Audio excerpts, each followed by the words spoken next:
आदिवासियों के बीच में ओबीसी को लेकर आरक्षण की जो घोषणा गहलोत ने की थी उसका राज खुल चुका है।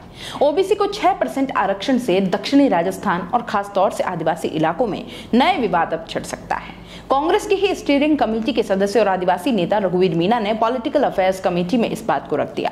उनका कहना था कि 99% आदिवासियों के बीच ओबीसी आरक्षण की घोषणा आखिर क्यों की गई, इसका असर इलाके में देखने को मिल सकता है।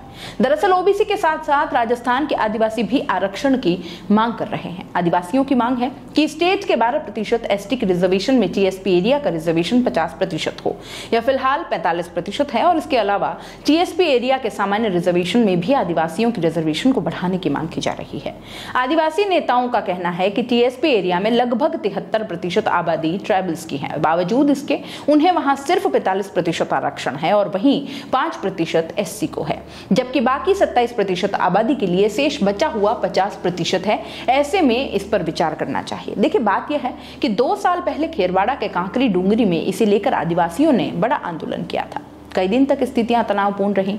इस मामले को लेकर रिपोर्ट तैयार करने के लिए नन्नूमल पहाड़िया की अध्यक्षता में कमेटी बनाई गई थी। कमेटी को 3 महीने में रिपोर्ट देनी थी, मगर अब तक वो कमेटी रिपोर्ट नहीं दी गई है। बता दें कि उदयपुर, बांसवाड़ा, डूंगरपुर, प्रतापगढ़ और सिरोही, चित्तौड़गढ़ और राजसमंद का कुछ हिस्सा टीएसपी क्षेत्र में आता है। इसे लेकर रघुवीर मीणा का यह कहना है कि टीएसपी क्षेत्र बड़ा है तो आबादी भी बड़ी है, उस अनुसार आरक्षण भी बढ़ना चाहिए। कई राज्यों में 50% से ज्यादा आरक्षण है। ऐसे में अगर संवैधानिक प्रोविजन अलाउ करते हैं तो इसे देने में क्या समस्या होगी। सीएम को हमारे साथ बैठकर डिस्कस करना चाहिए। अब देखा जाए, जो 50% से ज्यादा जातिगत आरक्षण को कई राज्यों में कोर्ट में चुनौती भी दी जा चुकी है। सुप्रीम कोर्ट में इनको लेकर केस चल रहे हैं।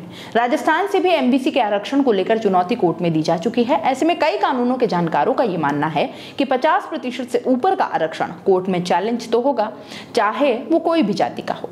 इधर आदिवासियों के गढ़ में ओबीसी की रिजर्वेशन की घोषणा को लेकर आदिवासी नेताओं का यह मानना है कि इससे आदिवासियों के बीच कांग्रेस कमजोर पड़ेगी। इसका फायदा बीटीपी को हो सकता है। बीटीपी इसी तरह की राजनीति करती है और मानगढ़ की सभा के बाद से उसने आदिवासी इलाकों में यह माहौल बनाना शुरू कर दिया है कि आदिवासियों के बीच ओबीसी आरक्षण की बात कही गई। बता दें कि आदिवासी मूल रूप से कांग्रेस का वोटर रहा है।